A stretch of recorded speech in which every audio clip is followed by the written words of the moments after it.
They mocked her scars at a diner table, until a quiet old man revealed the battlefield she came from. And everything changed. The air inside Willow's grill wasn't much cooler than outside. The AC unit had been sputtering since Monday, but management hadn't sent anyone to fix it yet. So the staff just lived with it. Damp necks, shiny foreheads, and customers complaining while sipping sweet tea. It was the kind of late June heat that made patience wear thin and tempers bubble under the surface. Tiana Baines had been working the lunch rush since 10:45. She moved between tables with quiet precision, jotting down orders, refilling drinks, bussing plates before they piled up. She barely spoke more than necessary, and most regulars had learned not to make small talk with her. Not because she was rude, she wasn't, but because she didn't offer anything extra. Just the job, nothing more. Today, though, she'd made one concession to the heat. Her sleeves were rolled up. Tiana never did that. Her uniform blouse, a stiff pale blue thing with her name stitched above the pocket, was always buttoned and cuffed. No matter how hot, no matter how sticky her skin felt by noon. But today, the heat had finally won. Her forearms were exposed, just enough for anyone really looking to see the burned tissue that crawled up her left arm and vanished beneath the sleeve again. The booth by the window, table 3, was full. 4 men in their early 30s, wearing jeans and matching t-shirts from a local roofing company. Boots scuffed, ball caps stained, fingers thick with calluses. They were off-duty and loud, the kind of guys who told jokes half the restaurant didn't want to hear, but laughed anyway. Tiana approached with her notepad. "Ready?" The guy at the edge, blonde with a crooked smile and mirrored shades resting on his head, didn't answer right away. He was staring at her arm and smirking. "You burn yourself on a curling iron or something?" he said. His buddy snorted. "Nah, bro. That's from catching hands." Another one added, "Y'all wildin'? That's breakup damage for sure." The fourth man just shook his head, chuckling into his iced tea. Poor guy. Tiana didn't react. Not with her face, not with her posture. She just scribbled down their orders. 2 cheeseburgers, chicken tenders, and something about extra fries. Her pen never paused. Her eyes didn't flinch. And yet, something behind them stiffened. Not anger, not pain. Just something solid closing a door. She walked away without saying a word. At the counter, old Benny, the cook, watched her come back into the kitchen. "You good?" he asked, wiping his brow with a dish rag. "Yeah, you sure? Heard him say something. Just let me know." "It's fine." Benny nodded once and turned back to the flat top. Tiana grabbed the next ticket and disappeared into the swing of the routine. Orders up, plates out, ice machine refill. Just keep moving. But booth 3 wasn't done. Every time she walked past, one of them said something just loud enough for her to hear. "She acting tough. But look at that arm. Bet her man don't even ask questions. You see that mark under it? What is that? Gang thing?" She ignored it all. The same way she'd ignored stares at the grocery store, whispers at gas stations, and the way kids sometimes pointed before their parents hushed them. She'd gotten used to being misread. A scarred black woman in a small southern diner. There were always going to be stories made up before she even said a word. But today, the heat wasn't the only thing that was unbearable. It was the way they laughed, like she wasn't standing there, like she wasn't real, like her pain was just something funny to fill the silence between burgers and beer talk. Still, she kept moving. Table 4 needed ranch. The old couple in the corner wanted their check split. The girl bussing tables had dropped a glass, and the manager wasn't anywhere to be seen. So Tiana swallowed whatever fire was rising in her chest and stayed quiet. But someone else didn't. "You boys see a battlefield or just playgrounds?" The voice came from the counter. Deep, calm, carried the weight of someone who didn't need to yell to be heard. But none of them knew yet that this stranger was about to change everything. The 4 men at booth 3 went silent for a second, not out of respect, but because they weren't sure if that voice was talking to them. The man at the counter turned around on his stool slowly, like he'd already made his decision, and was just giving them time to catch up. He was older, mid-60s, maybe older than that, with silver-grey stubble along his jaw and skin like leather that had been baked and bent by years in the sun. His khaki shirt had salt stains near the collar, and his forearms, lean but roped with muscle, rested casually beside his half-drunk black coffee. Nobody at the diner knew his name yet, but he sat like a man who wasn't afraid of anything, like someone who had seen worse than 4 roofers with jokes and cheap laughs. The blonde guy at the booth leaned back in his seat, one arm draped over the top of it. "You say something, old man?" The older guy sipped his coffee, then set the mug down. His voice came out cool, even, like he'd rehearsed this in his mind long before saying it. "I said, you boys ever been to a battlefield? Or just playgrounds?" One of the men scoffed, but none of them answered. Not yet. Tiana had stopped mid-step behind the counter, holding a tray with 2 club sandwiches. She wasn't breathing. Or if she was, it was so shallow she could barely feel it. The older man, Frank Delaney, though nobody knew that yet, shifted his eyes toward her left arm. And then he said, in a tone that carried curiosity, not judgment, "That a Firehorse 7 tattoo?" Tiana blinked. It had been years since anyone outside the military even recognized it. A simple black insignia, faded now under scar tissue. Most people just saw it as an old mark, something tribal or something criminal. She'd stopped explaining a long time ago. But he didn't wait for her to answer. He rolled up his own sleeve. And there it was. The same unit tattoo, same insignia, a little blurrier, faded with time and sun, but there, plain as day. Tiana set the tray down. Her hands felt unsteady. Her throat was dry. He gave her a small nod, not the kind you give to say hello, but the kind that says, "I see you. You were there," she said softly. "Yeah," Frank replied. "Kandahar. Summer of 19. You?" "Same." Now it was the roofers who looked confused. "What's Firehorse 7? One of them asked. Frank turned slowly, placing both elbows on the counter behind him. His expression didn't change, but his voice dropped lower, more direct. "Firehorse 7 was a convoy unit. 18 soldiers, 5 Humvees. We got ambushed on Route Bolo near an abandoned fuel depot. That ring a bell, miss?" Tiana gave the slightest nod. IED was under the 3rd vehicle. Frank pointed at her with one finger, not in accusation, but in recognition. "She was in that vehicle. I wasn't. I was 3 cars behind, in the 5th. But I saw what she did." He looked at each man at the booth now, one by one. She pulled Sergeant Downey and Corporal Vicks out of a burning Humvee while her left arm was literally on fire. "You ever try dragging 180 pounds of dead weight while you're on fire?" The men looked at each other. Nothing clever came out. Frank kept going. "She passed out 10 feet from the rear bumper. Smoke inhalation, shrapnel wounds, fractured ribs. Still managed to save 3 people." The diner was completely quiet now. The sound of the fryer, a spoon clinking inside a coffee cup. That was it.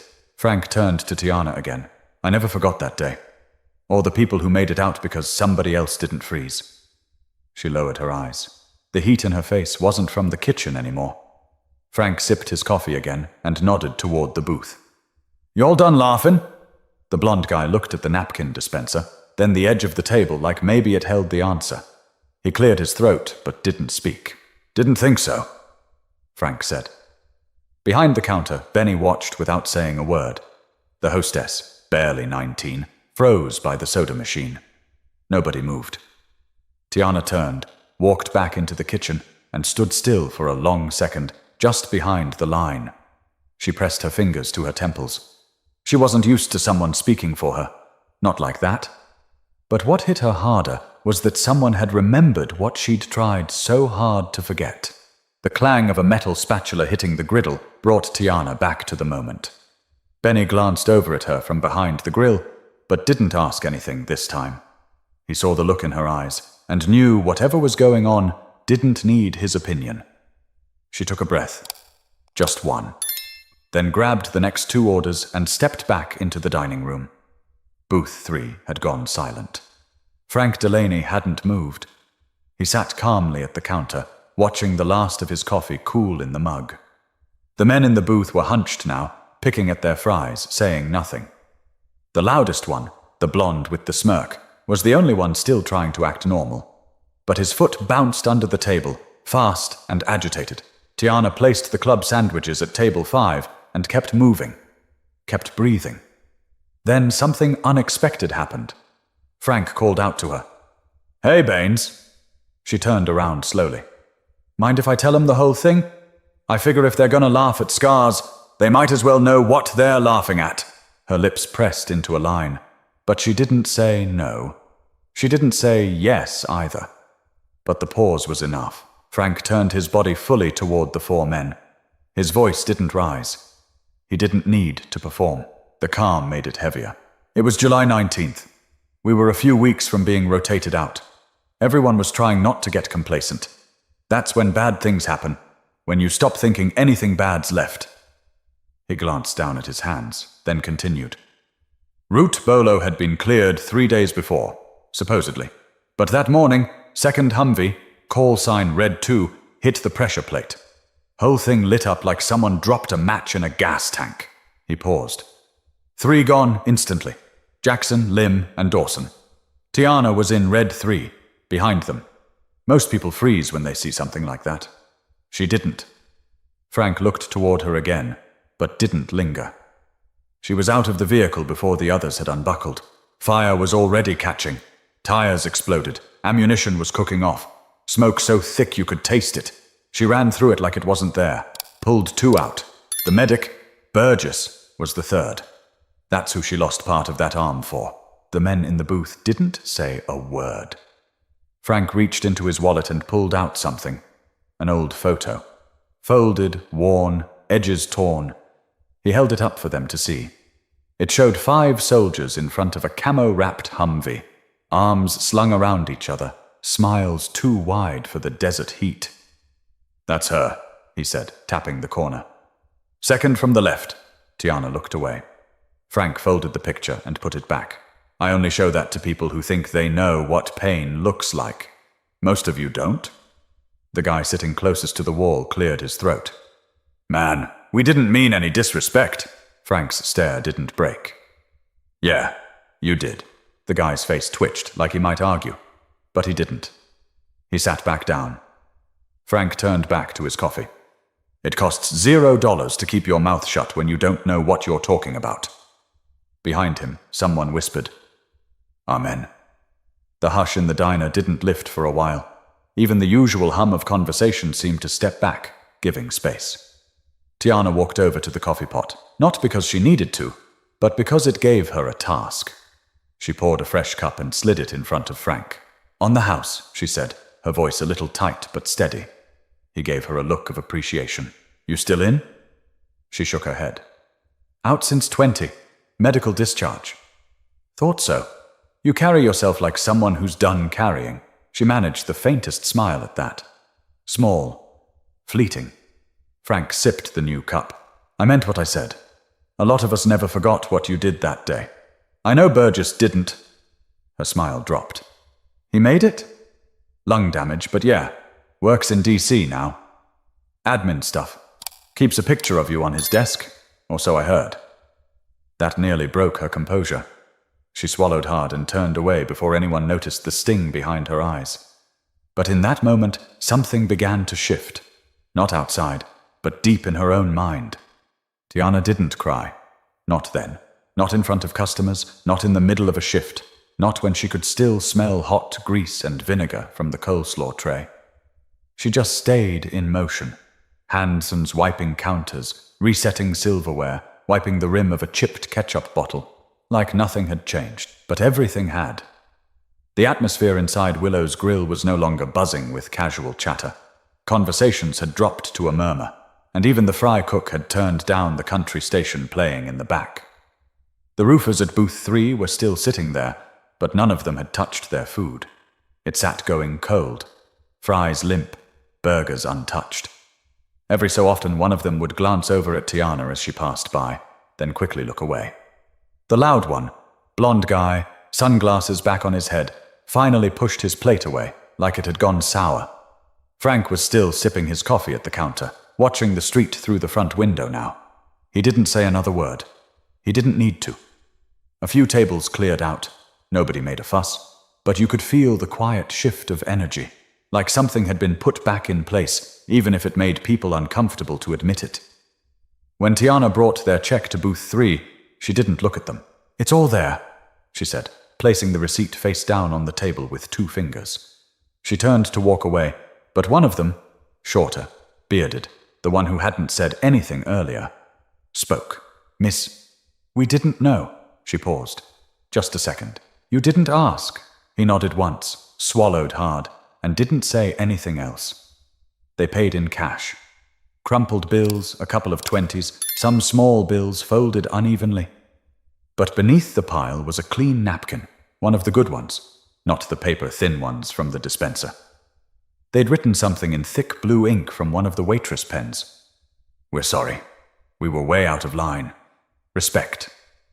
And underneath the note, folded discreetly, was a $100 bill. Tiana stared at it for a second longer than she meant to. She wasn't sure what bothered her more, that it came from guilt, or that it had taken Frank Delaney's voice to make them see her. Still, she pocketed the cash without a word, not because she needed their money, but because it meant they finally saw something they hadn't seen before. Maybe just for a second, but sometimes that's enough. The rest of the shift moved slowly. Afternoon regulars came in, 2 truckers from the highway, a woman and her toddler, an elderly man who ordered the same tuna sandwich every Thursday. Life didn't stop because of moments. It never did. When the clock hit 3 o'clock, Tiana clocked out. Her shirt was damp with sweat, and the thin layer of foundation she wore had given up around lunchtime. She peeled off her apron in the back, hung it up behind the door, and grabbed her backpack from under the shelf. As she walked out, Frank was standing just outside the front door, arms crossed, waiting like someone with no place in particular to be. "You get off now?" he asked. "Yeah. Want a lift? It's too damn hot to be walking." She thought about it. She had a ride coming. Her cousin, who was always 10 minutes late. But Frank's offer didn't feel invasive. It felt gentle. "Thanks, but I'm good. Appreciate it, though." He nodded, then reached into his back pocket and pulled out a business card. Simple print. No logo. Just his name, a number, and 3 words beneath it. VFW Post 1739, Salisbury, NC. He held it out. "We have meetings Wednesdays. Usually just coffee, complaints, and half-decent stories. If you ever want to come by." She took it. "Maybe," she said, barely above a whisper. Frank tapped the brim of his cap and walked off down the street, slow but steady, like a man who knew exactly how long it would take to get where he was going. Tiana stood there for a moment, card in hand, unsure why her legs suddenly felt like sand. She looked down at her arm, the scars, the tattoo, the fading border around the ink. And for the first time in a long while, it didn't feel like something she needed to hide. But the real question wasn't what others saw. It was what she was willing to see in herself. Tiana's apartment sat above an old laundromat on Brookline Avenue, about 3 blocks from the diner. The rent was cheap, and the floor creaked when she walked across it. But it was hers. The only decorations were framed photos from before Kandahar, a plant she never remembered to water, and a couch that used to belong to her aunt. She kicked off her sneakers by the door and dropped her bag next to the armchair. The card from Frank was still in her pocket. She took it out, stared at it again, then stuck it to the fridge with a dull magnet from a local pizza place. The space was quiet. Too quiet. Sometimes that helped, sometimes it didn't. She poured herself a glass of water and leaned against the counter, her arms still stung from the heat. The roll of her sleeves had left creases against the old scar tissue, but she didn't care. Let them show. A knock on the door broke the silence. 3 soft taps, then a pause. She opened it without asking who it was. Only one person ever visited without texting first. "Girl," said Raina Elkins, stepping inside with a grocery bag on her arm. "I brought you that honey lemon tea you like, and I swear if you haven't cleaned out your fridge since last week, I'm throwing away that container myself." Tiana smiled faintly. "Hey." Raina looked at her for a second longer than usual, then raised an eyebrow. "You good?" "I'm fine." "Yeah? You always say that. But you've got that post-shift stare again. The I had to swallow glass for 6 hours look." Tiana turned back toward the kitchen. Some guys were laughing at my arm today. Raina's smile dropped. Again? They didn't know. I don't care if they thought it came from a dragon bite. You don't laugh at people's pain, Tiana shrugged. Someone said something. Shut them down. Hard. Raina walked over to her, reached for her wrist gently, and looked at the faded ink beneath the scar.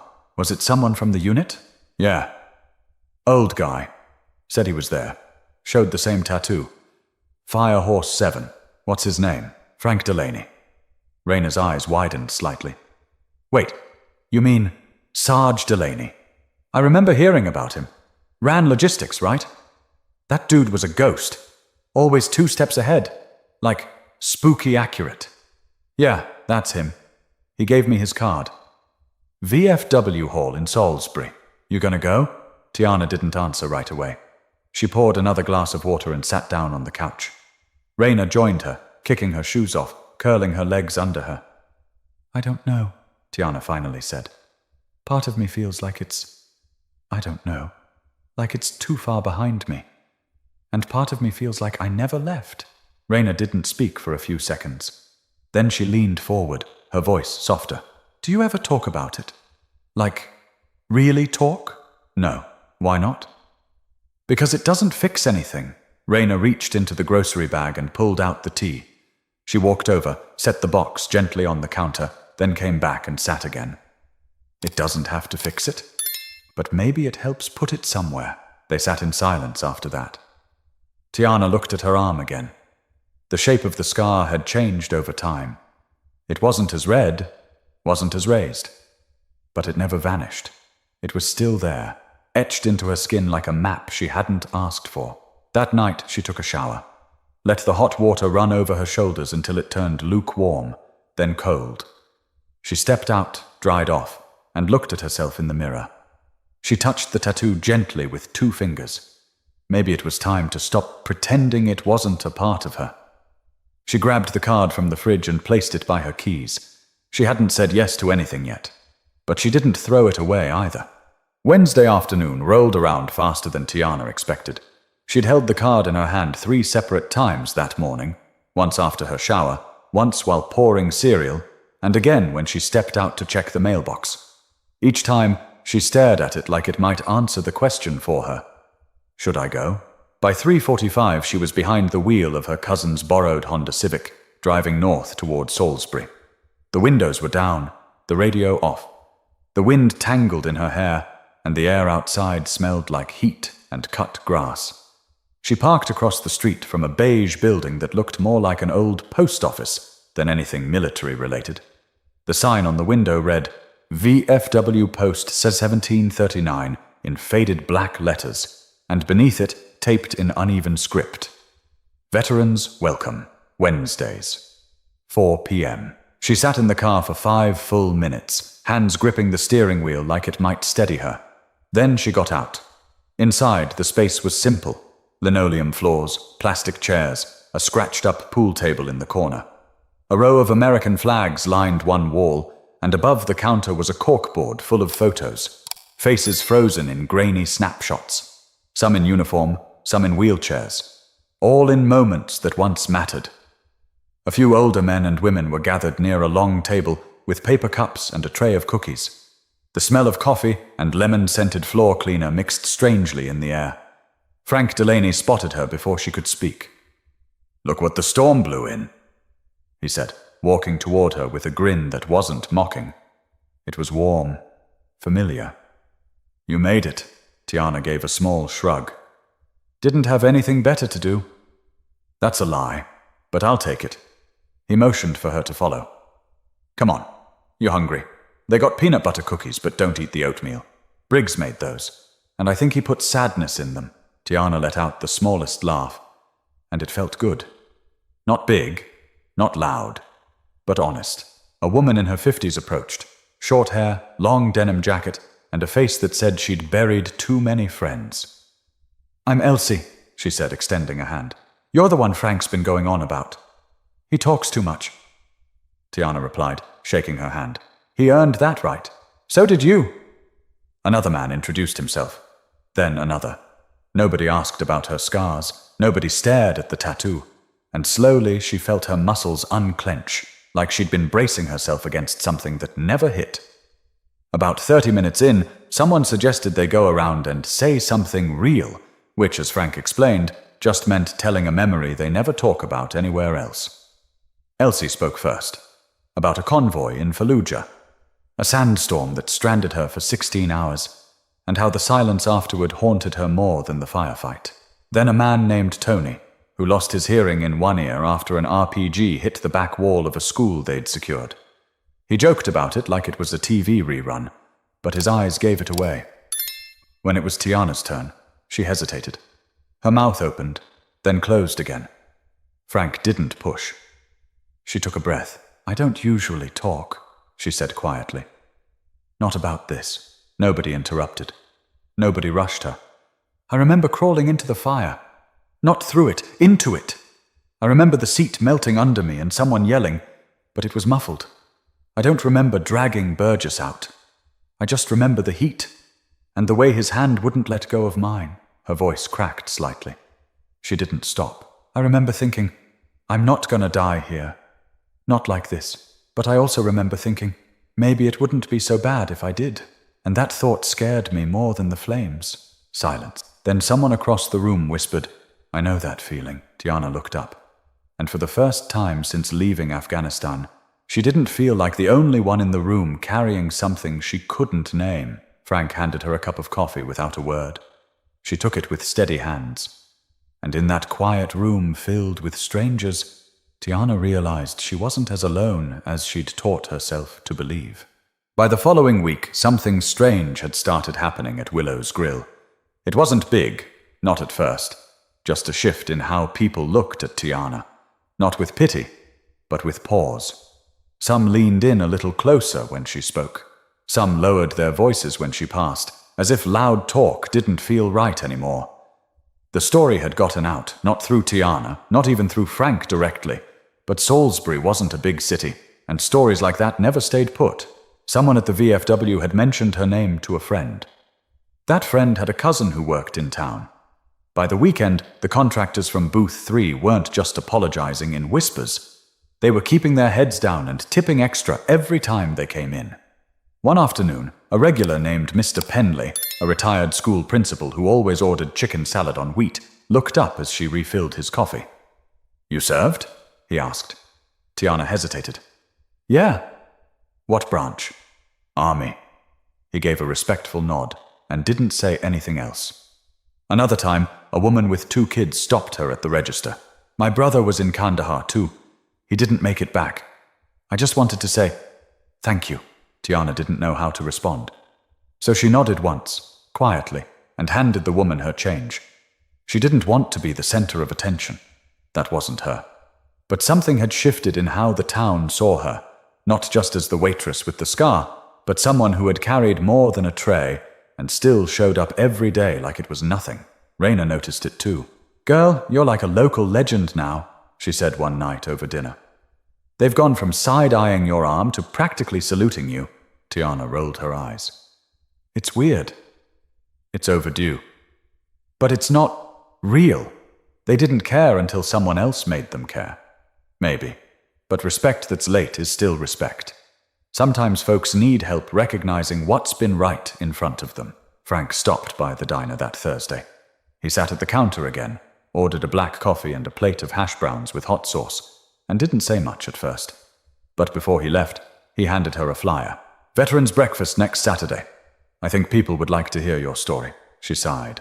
"I don't know if I'm ready to be that person." Frank tilted his head slightly. "Which person?" "The one standing in front of a crowd, sharing things I barely talk about with myself." He took a slow sip of his coffee and said, "You don't have to be polished. Just real. People remember real." She folded the flyer and tucked it into her apron.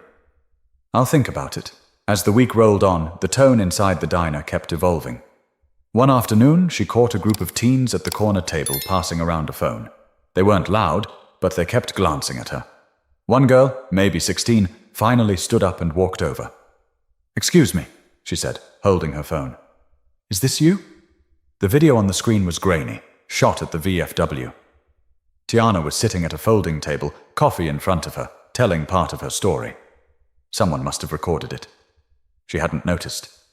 Tiana looked at the screen, then at the girl. "Yeah, that's me. My uncle's in the army. He told me about Firehorse 7. He said you're brave." Tiana gave a faint smile. "Tell your uncle to stay safe." The girl nodded, turned, and hurried back to her friends.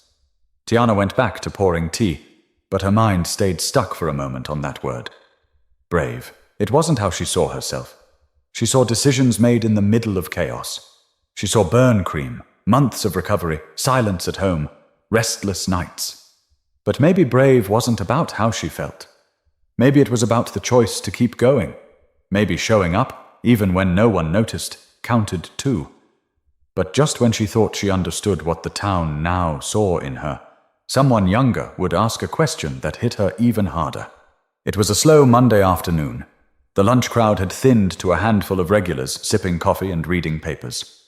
A ceiling fan spun lazily overhead, doing little to fight the heat, but no one really complained anymore.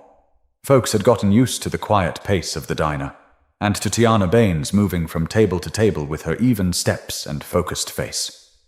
The bell above the door jingled. A woman in her early 30s walked in holding the hand of a little girl who looked no older than 7. The girl had thick pigtails, white sandals, and an oversized Hello Kitty backpack that bounced with every step. Tiana greeted them with the same small, practiced smile she gave everyone. "Sit wherever you like." They slid into the booth near the front window. Tiana brought them 2 menus and a glass of water.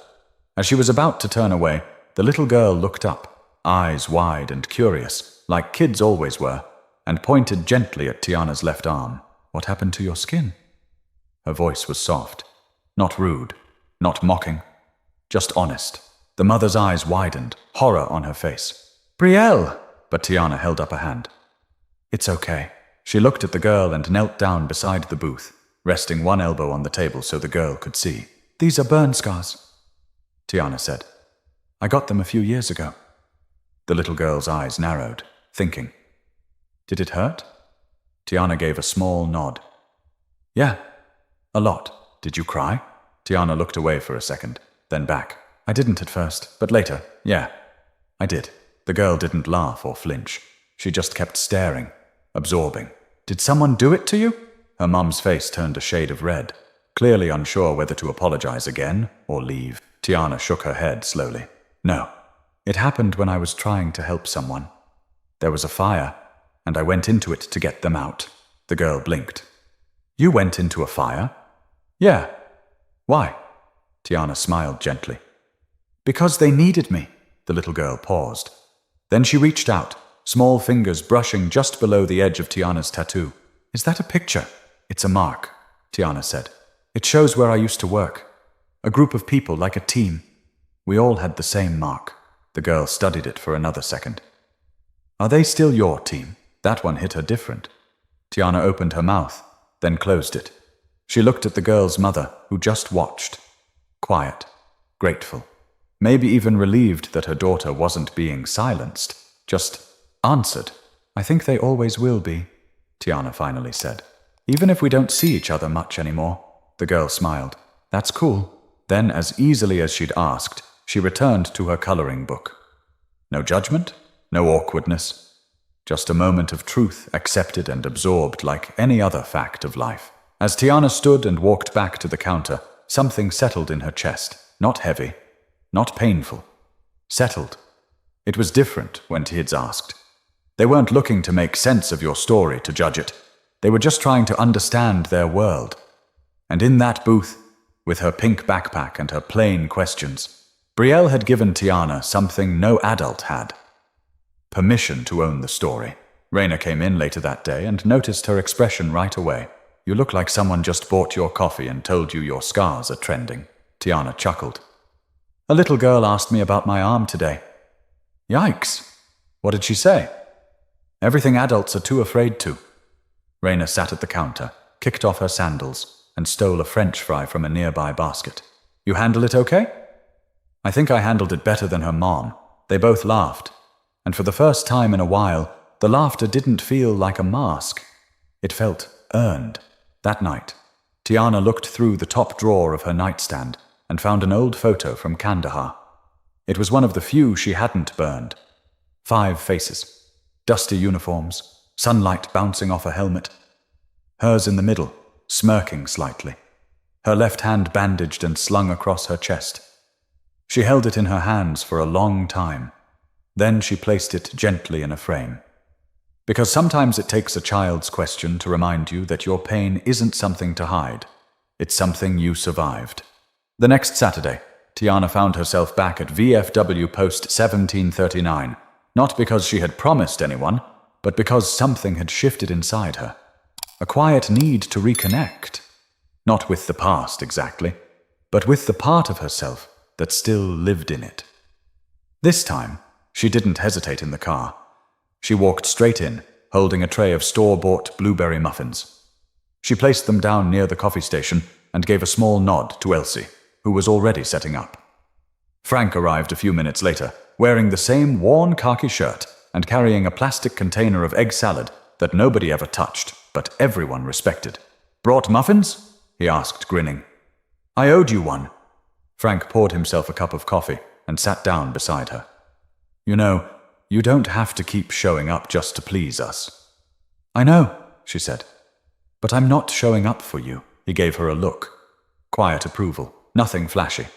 Then he pulled something out of his pocket. A folded piece of cloth. "Figured I'd give you this," he said. It was a patch. Dark green, embroidered with a black horse and flame. Fire Horse 7. "This yours?" she asked. "It was. Figured you've earned it more than I have." She turned it over in her hands. It was heavier than it looked. "You carry it around?" "Every day," he replied. "Not because I need to, but because it reminds me who I've been." Tiana didn't speak right away. Frank went on. "Everyone carries something. A name, a scar, a face, a memory. Some of us bury it, pretend it's not there. Others drag it around so long it starts dragging them. But then there are people like you, who learn to walk with it." She blinked hard. Her throat tightened, but she swallowed it down. "I'm not sure I've learned that yet." "You're here, aren't you?" She nodded. "Yeah, that's a start." Later that morning, during the group check-in, Elsie asked if anyone had something they wanted to share. For once, Tiana didn't wait to be asked twice. "I had someone ask me this week," she said slowly, "if the people I served with are still my team." The room quieted. I said yes. I still think that's true, but I've also realized something else. I've been trying so hard to carry everything on my own, like it was some kind of punishment. Like because I made it out, I had to pay for it. A few heads nodded, solemn and slow. "I don't want to carry it like that anymore. I want it to mean something." Elsie smiled. "That's the trick, isn't it? Letting it be something more than weight." Frank raised his coffee. "I'll drink to that." After the meeting, as they all stood around sharing small talk and warm cookies, Tiana caught herself laughing at something dumb one of the older vets said. A laugh that didn't feel practiced, didn't feel guarded. It just came out. On the drive home, she rolled the windows down again. The wind rushed in like it had something to say. She didn't turn on the radio. She didn't need the noise. The quiet didn't scare her as much anymore. Back at the apartment, she placed the Fire Horse 7 patch on her dresser, beside the framed photo she'd dug out the week before. She sat on the edge of the bed, stared at both for a long while, and whispered something only the walls could hear, still standing. That evening, Frank sent her a message.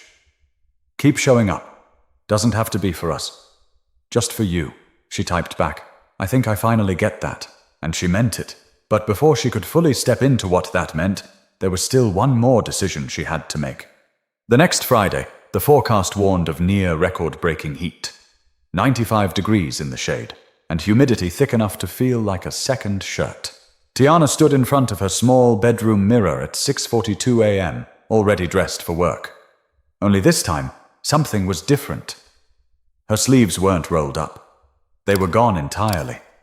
She'd chosen a short-sleeved blouse, neat, clean, same light blue color as before, but no more covering up. Her left arm was fully exposed. The scarred tissue, the tattoo, even the spot above her wrist where the skin looked melted and uneven. All of it, in plain sight. She didn't wear makeup to dull the tone of her skin or distract from the texture. She didn't angle her body in the mirror to find a better look. She just stood there, breathing. No fanfare, no speech, just a quiet choice not to hide anymore. When she walked into Willow's grill, the usual morning clatter filled the air. Coffee brewing, cutlery clinking, chairs scraping across tile. But one thing cut through the noise. Silence, when people noticed her. It wasn't cruel. It wasn't mocking. It was surprise. Benny, the cook, gave her a double take when she stepped into the back room. Then he gave her a slow, silent thumbs up before turning back to the griddle. Midway through her shift, the man from booth 6, Mr. Penley, looked at her arm and said simply, "Good for you." Later, a teenager at the counter gave her an awkward smile and said, "That tattoo's pretty cool." Even the contractors from the roofing crew came in that afternoon. They didn't say much, just left a tip and a look that hovered somewhere between apology and respect. It was subtle, no dramatic music, no crowd applause, just a shift, a steady one. Tiana moved through the diner like she always had. Efficient, calm, focused. But there was a lightness now, in her step, in the way her shoulders didn't round forward anymore, in how she met people's eyes. By 2:30, the lunch rush slowed. She poured herself a glass of water, stepped outside the back door for some air, and let the sun hit her bare arms. It felt different than before, less like exposure, more like something earned. Her phone buzzed. A text from Frank. "Got your picture from Elsie. Looks like freedom." She smiled. She typed back, "Feels like it." Then she added, almost without thinking, "I'm going to speak next month. Tell the full story. I'm ready." Frank's reply came instantly. "You already have been." She leaned against the brick wall behind the diner, arms crossed, not to hide, but to feel the sun on her skin. The scars weren't going anywhere. The past wasn't vanishing, but she wasn't waiting for it to. Tiana knew now that bravery didn't always look like rushing into fire. Sometimes it looked like showing up, day after day, telling the truth when it would be easier to lie, wearing the marks life left on you without apology. Later that evening, she passed by the framed photo on her dresser, the one from Kandahar. She didn't stop to stare. She didn't touch it like it might break. She just saw it, acknowledged it, and kept walking. Because she had tomorrow's schedule in her bag, muffins in the fridge, and a speech to start writing. If you're listening to this right now, maybe there's something in your life you've been hiding, something you've convinced yourself you have to carry alone. Let this story remind you, you don't have to. There's strength in showing up, and sometimes the bravest thing you can do is let yourself be seen. Subscribe for more stories that matter. Real people, real moments, real choices.